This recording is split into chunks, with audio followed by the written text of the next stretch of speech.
আপনি রিল্যাক্সে আস্তে আস্তে ঠেকাতে রিল্যাক্সে ঢালেন, আপনি তো চাপ নাই, তুমি একটু পরে ঢালো, দুটো আটকে খাও, সমস্যা নেই। পয়সা টাকা একবার 60 টাকা দাম পাবেন। হ্যাঁ এটার পরে ঢালতেছি রাখ, হ্যাঁ 60 এটা 60 নামা, হ্যাঁ পয়সা একবার 60 টাকা দাম পাবেন নামা, হ্যাঁ সব দেই 60 টাকা একবার নাও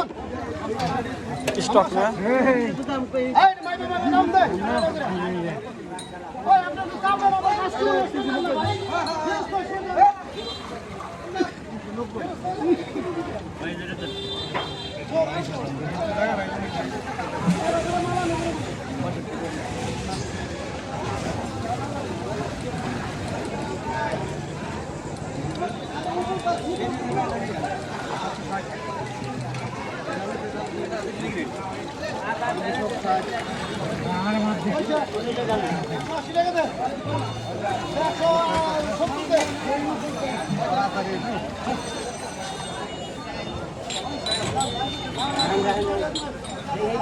পয়সা